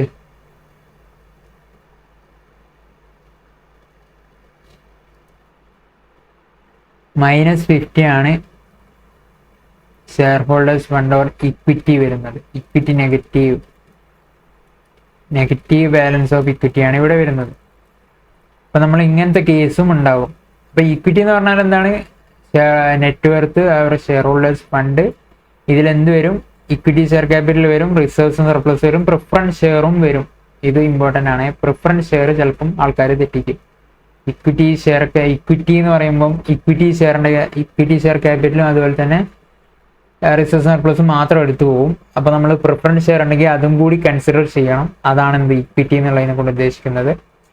കാരണം പ്രിഫറൻസ് ഷെയർ ഹോൾഡേഴ്സ് എന്ന് പറഞ്ഞാൽ അവരൊരു ഇക്വിറ്റി ഹോൾഡേഴ്സിൻ്റെ പോലെയും അതുപോലെ തന്നെ ഡെറ്റ് ഹോൾഡേഴ്സിൻ്റെ പോലെയുമുള്ള രണ്ടിൻ്റെയും കൂടി ഒരു കോമ്പിനേഷൻ ആണെന്ത് പ്രിഫറൻസ് ഷെയർ എന്ന് പറയുന്നത്. ഈ next equity shareholders fund, ഇതാണെന്ത് ഇക്വിറ്റി ഷെയർ ഹോൾഡേഴ്സ് ഫണ്ട്. ഇതിലാണ് നമ്മൾ ഇക്വിറ്റി ഷെയർ ക്യാപിറ്റലും അതുപോലെ തന്നെ റിസർവ്സ് ആൻഡ് സർപ്ലസും വരുന്നത്. ഇവിടെ എന്ത് വരില്ല, പ്രിഫറൻസ് ഷെയർ ക്യാപിറ്റൽ വരില്ല. ഇത് equity above minus preference share capital. Next ആയിട്ടുള്ളത് ടോട്ടൽ ഫണ്ട്സ്. ടോട്ടൽ ഫണ്ട്സ് എന്ന് പറഞ്ഞാൽ long term funds or capital employed ആണെങ്കിൽ, അപ്പോൾ അതിൽ ഡെപ്റ്റ് വരും, ഇക്വിറ്റി വരും, പിന്നെ നമ്മുടെ കയ്യിൽ ക്യാപിറ്റലായിട്ടുള്ള അതായത് ലോങ് ടേം ആയിട്ട് നമ്മുടെ ബാലൻസ് ഷീറ്റിൽ വരുന്ന ഐറ്റംസ് ഒക്കെ വരും. അതിൽ ലോൺ ഉണ്ടാവും, ഡെപ്റ്റ് ഉണ്ടാവും, ഇക്വിറ്റി ഉണ്ടാവും, പ്രിഫറൻസ് ഷെയർ ഉണ്ടാവും. എല്ലാ ഐറ്റംസും വരുന്നതാണെന്ത് ടോട്ടൽ ഫണ്ട്സ്, അല്ലെങ്കിൽ ഇതിനെ ക്യാപിറ്റൽ എംപ്ലോയിഡ് എന്നും പറയും. നമ്മൾ ടോട്ടലായിട്ട് ക്യാപിറ്റൽ ഇൻവെസ്റ്റ്മെൻറ്റ് നടത്തിയിട്ടുള്ള ഫണ്ട്സ്. ഇപ്പോൾ നിങ്ങൾ ഇത് കണ്ടുപിടിക്കാൻ ഡെപ്റ്റ് പ്ലസ് ഇക്വിറ്റി അല്ലെങ്കിൽ പ്രിഫറൻസ് ഷെയർ ഉണ്ടെങ്കിൽ അത് ഈ ഡെപ്റ്റ് പ്ലസ് ഇക്വിറ്റി എന്ന് പറയുമ്പോൾ, ഇക്വിറ്റി എന്ന് പറഞ്ഞാൽ റിസർവ് സർപ്ലസും പ്രിഫറൻസ് ഷെയറും എല്ലാം വരുന്നു, പ്ലസ് ഇക്വിറ്റി ചെയ്താൽ നമ്മൾ ലയബിലിറ്റി റൂട്ടിലൂടെ, അതായത് ബാലൻസ് ഷീറ്റിൽ നമ്മൾ 2 പാർട്ടായിട്ടാണുള്ളത്. ഒന്ന് ലയബിലിറ്റി, ഒന്ന് അസറ്റ്. എല്ലാവർക്കും അറിയുന്ന കാര്യം തന്നെയാണ്, എന്നാലൊന്ന് ജസ്റ്റ് പറയാം. Liability and asset. ഇതിലിവിടെ ഡെപ്റ്റ്, ഇക്വിറ്റിയിലെല്ലാം വരുന്നുണ്ടെന്ന് അസ്യൂം ചെയ്തോളൂ. പിന്നെ ഇവിടെ കറണ്ട് ലയബിലിറ്റി, ഇവിടെ ഫിക്സഡ് അസറ്റ്, കറണ്ട് അസറ്റ്. അപ്പോൾ ഈ ഡെപ്റ്റ് ഒരു 150, ഇക്വിറ്റി ഒരു 350, കറണ്ട് ലയബിലിറ്റി ഒരു 100. ഇവിടെ കറണ്ട് അസറ്റ് ഒരു 200, അതുപോലെ തന്നെ ഫിക്സഡ് അസറ്റ് ഒരു 400. 600. അപ്പം ഇങ്ങനെയാണ് നമ്മളൊരു ബാലൻസ് ഷീറ്റ് ഉള്ളതെങ്കിൽ, ഇപ്പം നമ്മൾ ലയബിലിറ്റി റൂട്ടിലൂടെ, അതായത് നമ്മൾ സാധാ നോർമൽ രീതിയിലൂടെ കണ്ടുപിടിക്കാനാണെങ്കിൽ ഡെപ്റ്റ് പ്ലസ് ഇക്വിറ്റി നമുക്ക് എത്ര കിട്ടും, ടോട്ടൽ ഫണ്ട്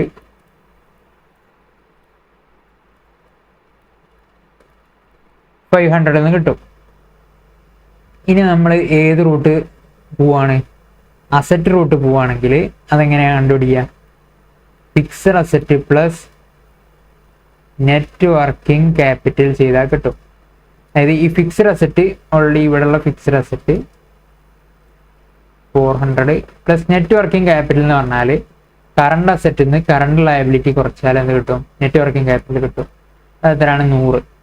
അപ്പം 400 + 100 = 500. അപ്പം നമ്മൾ അസറ്റ് റൂട്ട് ചെയ്താലും ലയബിലിറ്റി റൂട്ട് ചെയ്താലും നമുക്ക് കിട്ടും.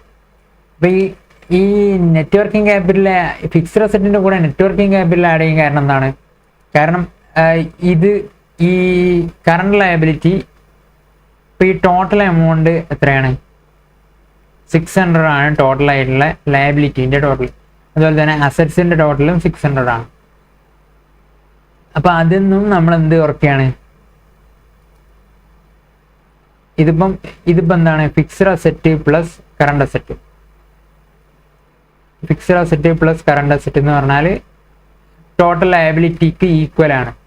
ടോട്ടൽ ലയബിലിറ്റി 600 ഈക്വൽ ആണ്. അതിൽ നിന്നും ഈ കറണ്ട് ലയബിലിറ്റി കുറച്ചതല്ലേ എന്ത്? ഡെപ്റ്റും ഇക്വിറ്റിയും. അപ്പം അതിൽ നിന്ന് കറണ്ട് ലയബിലിറ്റി ആയിട്ടുള്ള 100 കുറച്ചു. ഇപ്പം 500. അപ്പം ഇങ്ങനെയാണ് എന്ത് വരുന്നത്? നെറ്റ് വർക്കിംഗ് ക്യാപിറ്റൽ വരുന്നത്. അപ്പോൾ ഈ current asset minus current liability എന്ന് പറഞ്ഞാൽ നെറ്റ് വർക്കിംഗ് ക്യാപിറ്റലാണ്. അപ്പോൾ ഇത് ഞാൻ ജസ്റ്റ് ഒന്ന് പറയുന്നേ. ഇത് വലിയ ഇതായിട്ട് എടുക്കണമെന്നില്ല. നിങ്ങൾ ബാക്കിയുള്ളതൊക്കെ ഒന്ന് നല്ലോണം നോക്കുക. ഓക്കെ, ടോട്ടൽ ഫണ്ട്സ് എന്ന് പറഞ്ഞാൽ ഇതെങ്ങനെ കണ്ടുപിടിക്കേണ്ടത് നിങ്ങൾക്കറിയാലോ. ഡെപ്റ്റ് പ്ലസ് ഇക്വിറ്റി ലയബിലിറ്റി റൂട്ട് ആണെങ്കിൽ, അല്ല ഇനി അസറ്റ് റൂട്ട് ആണെങ്കിൽ ഫിക്സഡ് അസറ്റും അതുപോലെ തന്നെ നെറ്റ് വർക്കിംഗ് ക്യാപിറ്റലും ആഡ് ചെയ്താൽ നമുക്ക് എന്ത് കിട്ടും? ടോട്ടൽ ആയിട്ടുള്ള ഫണ്ട്സ് കിട്ടും. ഈ കാര്യങ്ങൾ മനസ്സിലായിട്ടുണ്ടാവുമെന്ന് വിചാരിക്കുന്നു. ഇനി കുറച്ച് ഇതുമായിട്ട് ബന്ധപ്പെട്ടുള്ള റേഷ്യോസ് നോക്കാം നമുക്ക്. അതിൽ ഫസ്റ്റ് റേഷ്യോ ആണ് ഡെപ്റ്റ് to total fund ratio or ഡെപ്റ്റ് ratio. ഈ ഡെപ്റ്റ് to total fund ratio, ഡെപ്റ്റ് ratio എന്ന് പറയുന്നതും അതുപോലെ തന്നെ ഡെപ്റ്റ് ടു ഇക്വിറ്റി റേഷ്യോ എന്നൊക്കെ പറഞ്ഞിട്ട് ഡെപ്റ്റുമായിട്ട് ബന്ധപ്പെട്ട് റേഷ്യോസ് ഉണ്ട്. അപ്പോൾ ഇതിൽ wordings മാറിപ്പോയത് ഡെപ്റ്റ് to total funds ratio or ഡെപ്റ്റ് ratio. വെറും ഡെപ്റ്റ് റേഷ്യോ എന്ന് മാത്രം പറയുകയാണെങ്കിലും അതുപോലെ തന്നെ ഡെപ്റ്റ് ടു ടോട്ടൽ ഫണ്ട് റേഷ്യോ എന്ന് പറയുകയാണെങ്കിലും ഈ റേഷ്യോ ആണ്. അതായത് ഡെപ്റ്റ് ഡിവൈഡഡ് ബൈ ടോട്ടൽ ഫണ്ട്സ്. ഇപ്പം ന്യൂമറേറ്ററിൽ എന്താണ് വരിക? ഡെപ്റ്റ്. എത്രയാണ് ഡെപ്റ്റ്? അത് ഡിനോമിനേറ്ററിൽ ടോട്ടൽ ഫണ്ട്സ്, ടോട്ടൽ ആയിട്ടുള്ള ലോങ് ടേം ഫണ്ട്സ് എത്രയാണ് അത് ഫുള്ള്. ഇതിൽ ഐഡിയൽ എത്രയാണ്? Ideal ratio 67% or 2/3 ആണെന്ത് ideal ratio എന്ന് പറയുന്നത്. അപ്പോൾ ഇതിൻ്റെ നെയിം ഒരിക്കലും മാറിപ്പോരുത്. ഡെപ്റ്റ് റേഷ്യോ എന്ന് പറഞ്ഞാൽ ഡെപ്റ്റ് ബൈ ടോട്ടൽ ഫണ്ട്സ് ആണ്. അതുപോലെ തന്നെ ഡെപ്റ്റ് ടു ടോട്ടൽ ഫണ്ട്സ് എന്ന് പറഞ്ഞാൽ ഈ റേഷ്യോ ആണ്. ഈ ഇങ്ങനത്തെ റേഷ്യോസ് ഉണ്ടല്ലോ. ഇപ്പം ഡെപ്റ്റ് ടു ടോട്ടൽ ഫണ്ട്സ് ഇതുപോലെ 2 വരുന്ന റേഷ്യോസ് ഉണ്ട്. ഡെപ്റ്റ് ടു ഇക്വിറ്റി റേഷ്യോ അതുപോലത്തെ റേഷ്യോസ് ആണ് നിങ്ങൾക്ക് എന്ന് വെച്ചാൽ നിങ്ങൾ അതിനെ സെപ്പറേറ്റ് ആയിട്ട് ഇക്വേഷൻ പഠിക്കൊന്നും വേണ്ട.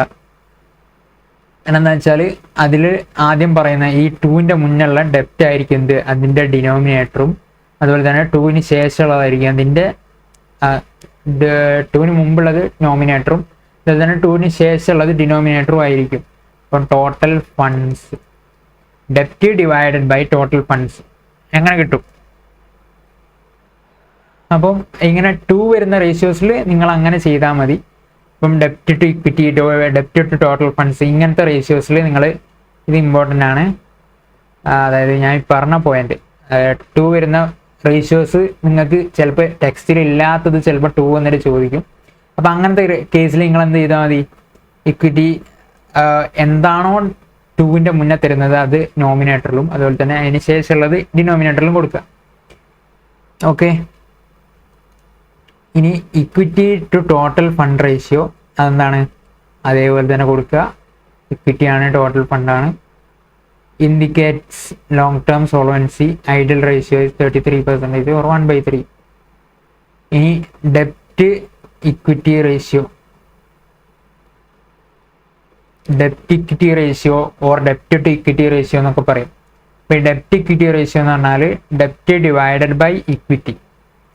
ഡെപ്റ്റ് നോമിനേറ്ററിൽ ഡെപ്റ്റും അതുപോലെ തന്നെ ഡിനോമിനേറ്ററിൽ ഇക്വിറ്റിയും. ഇത് നിങ്ങൾ പല ആൾക്കാർ തെറ്റിക്കുന്ന ഒരു കാര്യം എന്താണെന്ന് വെച്ചാൽ ഡെപ്റ്റ് ഡിവൈഡഡ് ബൈ ടോട്ടൽ ഫണ്ട്സ് ചെയ്തോളും. നമ്മളിപ്പോൾ ഡെപ്റ്റ് ടു ഇക്വിറ്റി എന്നാണെന്നുള്ളത് ചിലപ്പോൾ നമ്മളോട് വിട്ടുപോകും. ഇതൊക്കെ നിങ്ങൾക്ക് ക്വസ്റ്റ്യൻ ചെയ്യുമ്പോൾ നമുക്ക് നോക്കാം എന്തൊക്കെയാണ് കാര്യങ്ങളെന്ന്. ക്വസ്റ്റ്യൻ ചെയ്യുമ്പോൾ നമ്മൾ റേഷ്യോസിനെ കുറച്ചുകൂടി ഒന്ന് അറിയാം. കാരണം ക്വസ്റ്റ്യൻ ചെയ്യുമ്പോൾ നമുക്ക് മനസ്സിലുള്ളൂ എന്തൊക്കെ മിസ്റ്റേക്സ് ആണ് നമ്മൾ വരുത്തുന്നത്. ഡെപ്റ്റ് ടു ടോട്ടൽ ഫണ്ട്സിൻ്റെത് എടുത്തു പോകും. അപ്പോൾ അതിനെ കൊണ്ട് നിങ്ങൾ എപ്പോഴും ശ്രദ്ധിക്കുക, ഡെപ്റ്റ് ടു ഇക്വിറ്റി റേഷ്യോയും ഡെപ്റ്റ് റേഷ്യോയും ഡിഫറെൻ്റ് ആണ്. ഡെപ്റ്റ് ഇക്വിറ്റി റേഷ്യോ എന്ന് പറഞ്ഞാൽ ഡെപ്റ്റ് ഡിവൈഡ് ബൈ ഇക്വിറ്റി. ഇക്വിറ്റി എന്ന് പറഞ്ഞാൽ എന്താണ്? ഇക്വിറ്റി എന്ന് പറഞ്ഞാൽ എന്താണ് നമ്മൾ മുകളിൽ പറഞ്ഞു. ഇൻഡിക്കേറ്റ്സ് റിലേഷൻഷിപ്പ് ബിറ്റ്വീൻ ഡെപ്റ്റ് and equity. Ideal ratio is 2:1. 2:1 വരെയാണ് ഐഡിയൽ റേഷ്യോ വരുന്നത്. നെക്സ്റ്റ് എന്ന് പറഞ്ഞാൽ capital gearing ratio. Preference share capital plus ഡെപ്റ്റ് divided by equity shareholders fund. Capital gearing ratio അങ്ങനെയാണ് ഇതിൻ്റെ പേര്. അതായത് ഈ പ്രിഫറൻസ് ഷെയറും അതുപോലെ തന്നെ ഡെപ്റ്റും എന്താണ്? ഔട്ട്സൈഡേഴ്സ് ഫണ്ടാണ്. അതായത് നമ്മുടെ ഷെയർ ഹോൾഡറുടെ ഫണ്ടല്ല. അത് ഡിവൈഡഡ് ബൈ നമ്മളുടെ ഷെയർ ഹോൾഡറുടെ ഫണ്ട് എത്രയുണ്ട് എന്നുള്ളതാണെന്ത്? Shareholders fund. അതിനെ ഇൻഡിക്കേറ്റ് ചെയ്യുന്ന റേഷ്യോ ആണെന്ത്?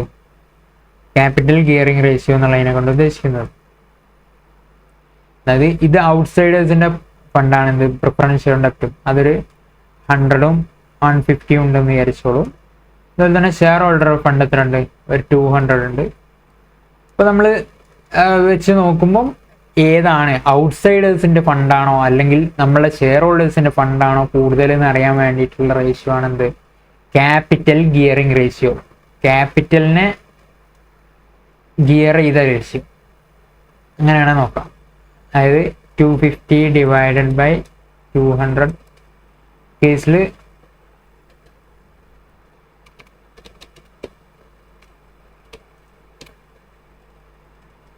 1.25 ആണെന്ത്? ക്യാപിറ്റൽ ഗിയറിംഗ് റേഷ്യോ വരുന്നത്.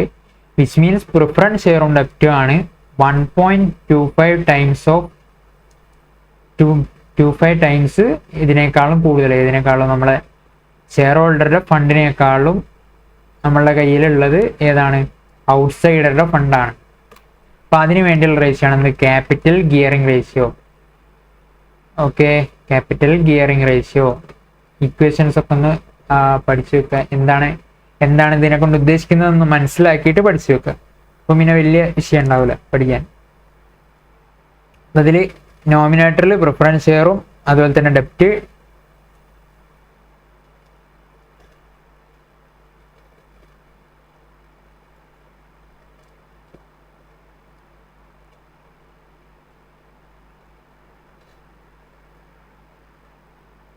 Preference share capital plus ഡെപ്റ്റ് divide by share holders fund. Okay, shows the proportion of fixed charges and leverages enjoyed by the equity shareholders. ഇത് fixed ആയിട്ടുള്ള interest, fixed ആയിട്ട് നമുക്ക് കൊടുക്കേണ്ട ഇതിന് നമ്മൾ ഫിക്സ്ഡ് ആയിട്ട് ഡിവിഡൻഡ് കൊടുക്കണം പ്രിഫറൻസ് ഷെയറിന്. അതുപോലെ തന്നെ നമ്മുടെ ലോൺ ആണെങ്കിൽ അതിനെന്തായാലും ഇൻട്രസ്റ്റ് ഫിക്സ്ഡ് ആണ്. അത് നമ്മൾ എന്തൊക്കെ വന്നാലും കൊടുക്കണം. അപ്പം ഇൻട്രസ്റ്റും ഫിക്സ്ഡ് ആയിട്ടുള്ള പ്രിഫറൻസ് ഡിവിഡൻഡ് നമ്മൾ യൂസ് ചെയ്തിട്ട് എത്ര നമ്മൾ യൂസ് ചെയ്യുന്നുണ്ട്, അഥവാ ഡെപ്റ്റും ഇക്വിറ്റി പ്രിഫറൻസ് ഷെയറും എത്ര ഉണ്ട് ജസ്റ്റ് അത് മാത്രം അറിയാൻ വേണ്ടിയിട്ടാണ് നമ്മൾ ഈ ഇക്വേഷൻ നോക്കുന്നത്. Next proprietary ratio. Proprietary ratio എന്ന് പറഞ്ഞാൽ proprietary funds divided by total assets ആണ്. പ്രൊപ്രൈറ്ററി റേഷ്യോ എന്ന് പറഞ്ഞാൽ proprietary funds divided by total assets. Okay, proprietary funds എന്ന് പറഞ്ഞാൽ എന്താണ്? നമ്മളുടെ ഷെയർ ഹോൾഡറുടെ ഫണ്ടാണ് എന്ത്? Proprietary funds. അതായത് equity share capital plus reserves and സർപ്ലസിനെയാണ് പ്രൊപ്പറേറ്ററി ഫണ്ട്സ് എന്ന് പറയുന്നത്. അപ്പോൾ ഈ ഇക്വിറ്റി ഷെയർ ക്യാപിറ്റൽ റിസർവ്സ് അതായത് നമ്മളെ ഷെയർ ഹോൾഡറുടെ fund divided by total assets. Total ആയിട്ടുള്ള അസറ്റ്സ് എത്രയുണ്ട് എന്നുള്ളത് നോക്കുക. അപ്പം നമുക്ക് എന്ത് കിട്ടും? പ്രൊപ്പറേറ്ററി റേഷ്യോ കിട്ടും. ഈ ടോട്ടൽ അസറ്റ്സ് എന്ന് പറയുമ്പോൾ നെറ്റ് അസറ്റ്സ് ടേക്കൺ എന്നാണ് പറയുന്നത്. അതായത് ഡിപ്രീസിയേഷനൊക്കെ ഒഴിവാക്കിയിട്ടുള്ള അസറ്റാണ് നമ്മൾ എടുക്കേണ്ടത്.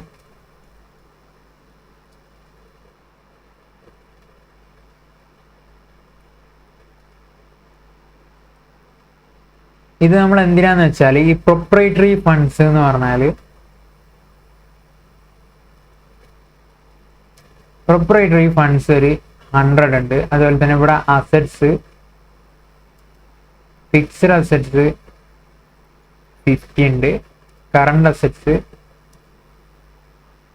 150 ഉണ്ട്. അതുപോലെ തന്നെ കറണ്ട് അസറ്റ്സ് 50 ഉണ്ട്. ടോട്ടൽ 200 ഉണ്ട്. ഇവിടെ കറണ്ട് ലയബിലിറ്റീസ് 100 ഉണ്ട്. 200 ആയി. അപ്പോൾ ഇതിൽ നമ്മൾ നോക്കുമ്പം പ്രൊപ്പറേറ്ററി ഫണ്ട് 100 ആണുള്ളത്. അപ്പോൾ ഈ 100 ഇപ്പുറം എന്ന് വെച്ചാൽ അതായത് ഈ അസറ്റ്സ് ആരെ റെപ്രസെന്റ് ചെയ്യുന്നു എന്നുള്ളതാണ് എന്ത്? ഇപ്പുറത്തെ ലയബിലിറ്റി സൈഡ് പറയുന്നത്. ലയബിലിറ്റി സൈഡിൽ നമ്മൾ എന്താ പറയുന്നത്? ഈ അസറ്റ്സ് ഇപ്പുറത്തെ സൈഡിലുള്ള അസറ്റ്സ് ഉണ്ടല്ലോ, ഈ അസറ്റ്സ് ആരുടേതാണെന്നുള്ളതാണ് എന്ത്? ഇപ്പുറത്തെ സൈഡ് പറയുന്നത്. അതായത് ഈ അസറ്റ്സിൽ 100 rupees വാല്യൂ ഉള്ള അസറ്റ്സ് പ്രൊപ്പറേറ്ററി ഫണ്ട്സ് അതായത് ഓണേഴ്സിൻ്റെതാണ്. അത് ഓണേഴ്സിൻ്റെ അസറ്റ്സ് ആണ്. ഇപ്പോൾ ഈ ടൈമിൽ കമ്പനി ലിക്വിഡേറ്റ് ചെയ്യുകയാണെങ്കിൽ അതാർക്ക് കിട്ടും? 100 വാല്യൂ ഉള്ള അസറ്റ്സ് ആർക്ക് കിട്ടും? ഓണർക്ക് കിട്ടും. അതുപോലെ തന്നെ ഈ കറണ്ട് ലയബിലിറ്റീസിനുള്ളതാണ് എന്ത്? ബാക്കിയുള്ള 100 കറണ്ട് ലയബിലിറ്റീസിനുള്ളതാണ്. ബാക്കിയുള്ള 100 അസറ്റ്സ് കറണ്ട് ലയബിലിറ്റീസിനുള്ളതാണ്. അതാണ് ഈ നമ്മളെ ബാലൻസ് ഷീറ്റിനെ കൊണ്ട് ഉദ്ദേശിക്കുന്നത്. അതായത് ഈ അസറ്റ്സ് ഇപ്പുറത്തെ സൈഡ് വലത്തെ സൈഡിലുള്ള അസറ്റ്സ് ഇടത്തെ സൈഡിൽ എന്താണ് ഉദ്ദേശിക്കുന്നത്? ആരുടേതാണ്, ആർക്കാണ് നമ്മൾ ഇപ്പോൾ ഈ ടൈമിൽ നമ്മൾ കമ്പനി വിറ്റ് അയക്കുകയാണെങ്കിൽ നമ്മൾ ആർക്കാണ് ആ ഫണ്ട് കൊടുക്കേണ്ടത്? ഇപ്പം നമ്മൾ ഈ കേസിൽ അപ്പം അങ്ങനെയുള്ളതിനാണ് എന്ത്? ലയബിലിറ്റീസ് എന്ന് പറയുമ്പം അതാണ്. അതായത് ഇപ്പുറത്തെ നമ്മൾ അസറ്റ്സ് ആർക്ക് കൊടുക്കണം, ആർക്കാണ്, ആരുടേതാണ് അസറ്റ്സ് എന്നുള്ളതാണ് ഈ ലയബിലിറ്റിനെ കൊണ്ട് ഉദ്ദേശിക്കുന്നത്. അപ്പം നമ്മൾ ഇതിൽ എത്ര ഉണ്ട്? 100 ഓഫ് അസറ്റ്സ് ആരുടേതാണ്? ഓണറുടേതാണ്. ഡിവൈഡഡ് ബൈ ടോട്ടലായിട്ട് എത്ര അസറ്റ്സ് ഉണ്ട്? 200. അത് നമുക്ക് എത്രയാണ്? 0.5. നമ്മുടെ കമ്പനിയുടെ ടോട്ടൽ അസറ്റ്സിൽ 50% ഓഫ് അസറ്റ്സ് ഓണറുടെ അസറ്റ്സ് ആണ് എന്നാണ് നമുക്ക് ഈ പ്രൊപ്പറേറ്ററി ഫണ്ട്സ് റേഷ്യോ നമുക്ക് കിട്ടും. അതായത് ഈ പ്രൊപ്പറേറ്ററി ഫണ്ട് എന്ന് പറഞ്ഞാൽ എന്താണ്? 100 rupees. ഇപ്പം 100 ആണ് പ്രൊപ്പറേറ്ററി ഫണ്ട് എന്ന് പറഞ്ഞാൽ നമ്മുടെ ബാലൻസ് ഷീറ്റിലുള്ള 100 വാല്യൂ ഉള്ള അസറ്റ്സ് പ്രൊപ്പറേറ്ററുടേതാണ്. അതാണ് അതിൻ്റെ അർത്ഥം. ഇത് ഇമ്പോർട്ടൻ്റ് ആണ്. ഇതിൻ്റെ അർത്ഥം എന്താണെന്ന് നിങ്ങൾക്ക് മനസ്സിലായാൽ കുറച്ചുകൂടി എളുപ്പമായിരിക്കും പിന്നീട് കാര്യങ്ങളൊക്കെ. അപ്പം അതൊന്ന് എപ്പോഴും ശ്രദ്ധിച്ചു വെക്കുക. എന്നിട്ട് പ്രൊപ്പറേറ്ററിൻ്റെ 100 rupeesൻ്റെ പ്രൊപ്പറേറ്ററിൻ്റെതാണ്. അതുപോലെ തന്നെ ടോട്ടലായിട്ട് എത്രയുണ്ട്? ടോട്ടലായിട്ട് 200 അസറ്റ്സ് ആണുള്ളത്. അതിൽ 100 പ്രൊപ്പറേറ്ററിൻ്റെതാണ്. അപ്പം നമുക്ക് 50% ഓഫ് അസറ്റ്സ് പ്രൊപ്പറേറ്ററുടേതാണ്. അതിനെയാണ് ഈ പ്രൊപ്പറേറ്ററി റേഷ്യോ എന്നുള്ളതിനെ കൊണ്ട് ഉദ്ദേശിക്കുന്നത്. എത്രത്തോളം അസറ്റ്സ് പ്രൊപ്പറേറ്ററുടേത് ഉണ്ട് അതറിയാൻ വേണ്ടി യൂസ് ചെയ്യുന്ന ratio. Okay, proprietary funds divided by total assets. ഇപ്പം നമുക്ക് ഈ സൈഡിൽ പ്രൊപ്പറേറ്ററുടെ അസറ്റ്, കറണ്ട് ലയബിലിറ്റീസിൻ്റെ അസറ്റ് എന്ന് പറഞ്ഞിട്ട് ഇങ്ങനെ ഇവിടെ സെപ്പറേറ്റ് ആയിട്ട് എഴുതൂല. അതിന് പകരം ലയബിലിറ്റി സൈഡിൽ എഴുതുന്നതാണെന്ത്? ഇപ്പുറത്തുള്ള അസറ്റ്സിൻ്റെ ആരുടെ ഓണർഷിപ്പ് ആണെന്നുള്ളതാണ് ഇത് ലയബിലിറ്റി സൈഡിൽ ഇത്. ഞാൻ കുറേ പ്രാവശ്യമായി പറയുന്നു, നിങ്ങൾക്കൊന്ന് മനസ്സിലാവാൻ വേണ്ടിയാണ് പറയുന്നത്.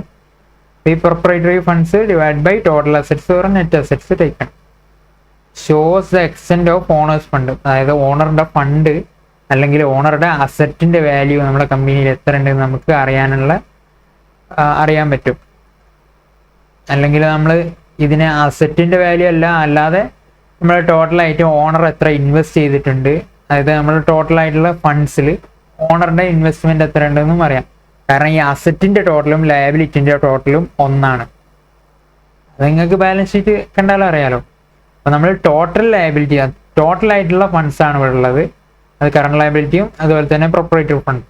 അതിൽ എത്ര പ്രൊപ്പറേറ്ററിയുടെ ഫണ്ട് ഉണ്ട്, അങ്ങനെ രണ്ട് രീതിയിൽ നമുക്ക് ഇതിനെ എന്താക്കാം, എക്സ്പ്ലെയിൻ ചെയ്യാം. അപ്പോൾ നിങ്ങൾക്ക് ഏതാണോ നിങ്ങളുടെ ലോജിക്കിൽ കയറുന്നത് അത് വെച്ചിട്ട് എടുക്കുക. നിങ്ങൾക്ക് ഇങ്ങനെയാണ് വരുന്നത് മനസ്സിലായിട്ടുണ്ടാവുന്നതായിരിക്കുന്നു. പിന്നെ നെക്സ്റ്റ് എന്ന് പറയുന്നത് ഡെപ്റ്റ് ടു ടോട്ടൽ അസറ്റ് റേഷ്യോ. ഞാൻ പറഞ്ഞിട്ടുണ്ട് 2 വരുന്നത് നിങ്ങളൊന്നും നോക്കണ്ട, അങ്ങനെ ചെയ്താൽ മതി. ഡെപ്റ്റ് funds divided by total assets, ഡെപ്റ്റ് fund divide by total asset, അത്ര ചെയ്താൽ മതി. വേറെ അതിന് വലിയ ആലോചിക്കാൻ നിൽക്കണ്ട. ഇങ്ങനെ 2 ഉള്ള റേഷ്യോസ് ഒന്നും നിങ്ങൾ അങ്ങനെ പെട്ടെന്ന് വെറുതെ പഠിക്കണമെന്നുണ്ടെങ്കിൽ പഠിച്ചോളൂ. ബട്ട് നിങ്ങൾക്ക് പഠിക്കാൻ ബേർഡൻ ആവുന്നുണ്ടെങ്കിൽ അത് അങ്ങനത്തതൊക്കെ ഒഴിവാക്കി 2 എന്നുള്ളതൊക്കെ ഇതിൽ വരുന്ന ഒന്ന് ജസ്റ്റ് നോക്കിയിട്ട് പോയാൽ മതി. ഇനി fixed asset to long term fund ratio, ഇതൊക്കെ നിങ്ങൾക്ക് അറിയുന്ന fixed asset divide by long term fund, net fixed assets എടുക്കുക, ലോങ് ടേം ഫണ്ട്സ്. 2 വന്നാൽ പിന്നെ സിമ്പിളാണ്, നമ്മൾ എടുക്കാൻ സുഖമാണ്. അപ്പോൾ ഇത്രയാണ് നമ്മളെ ക്യാപിറ്റൽ സ്ട്രക്ചർ റേഷ്യോസ് ഉള്ളത്. ഇനി ബാക്കിയുള്ളത് നമുക്ക് എന്ത് ചെയ്യാം, അടുത്ത ക്ലാസ്സിൽ നോക്കാം. അപ്പോൾ നമ്മൾ ക്വസ്റ്റ്യൻ ചെയ്യുമ്പോഴാണ് നിങ്ങൾക്ക് കുറച്ചുകൂടി ഒന്ന് ക്ലിയർ ആവുക. അപ്പോൾ എല്ലാതും വരുന്ന ക്വസ്റ്റ്യൻസ് നമുക്ക് ചെയ്യാൻ കഴിഞ്ഞോളന്നില്ല. അപ്പോൾ ബാക്കിയുള്ളതൊക്കെ ഒന്ന് നിങ്ങളൊന്ന് നോക്കി വെക്കുക. അപ്പം പിന്നെ പ്രീവിയസ് ഇയർ എക്സാംസിൻ്റെ ക്വസ്റ്റ്യൻ അതുപോലത്തെ ക്വസ്റ്റ്യൻസ് ഒക്കെ എക്സ്ട്രാ റെഫർ ചെയ്യുക. അപ്പം നമുക്ക് അതിൽ ഓരോ റേഷ്യോസ് നമുക്ക് കാണാം. ഓക്കെ, അപ്പോൾ താങ്ക് യു.